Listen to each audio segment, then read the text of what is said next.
ഇപ്പോൾ നമ്മൾ ചെയ്യാൻ പോകുന്നത് ബുഷ് പെപ്പർ ഗ്രാഫ്റ്റിംഗ് ആണ്. ആദ്യമായിട്ട് നമുക്കത് ബുഷ് പെപ്പർ ഗ്രാഫ്റ്റിംഗ് ചെയ്യുന്നതിന് വേണ്ടി നമ്മൾ ഇത് തിപ്പലിയാണ്. ഈ തിപ്പലി റൂട്ട് സ്റ്റോക്ക് ആണ്. അപ്പോൾ ഈ തിപ്പലി റൂട്ട് സ്റ്റോക്കിലേക്കാണ് നമ്മൾ ഈ ബുഷ് പെപ്പർ ഗ്രാഫ്റ്റ് ചെയ്യാൻ പോകുന്നത്. അപ്പോൾ അതെങ്ങനെയാണെന്ന് നമുക്ക് കാണാം.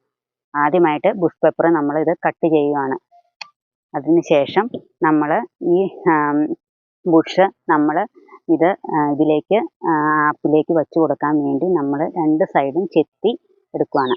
ചെത്തിയതിന് ശേഷം ഇത് നമ്മൾ ബുഷ് ഒരു ആപ്പ് രൂപത്തിൽ നമ്മൾ എടുത്ത് ഈ ബുഷ് നമ്മൾ ഇതിനകത്തേക്ക് ഈ തിപ്പിലിയുടെ ഇതിലേക്ക് നമ്മൾ വെച്ച് കൊടുക്കുകയാണ്.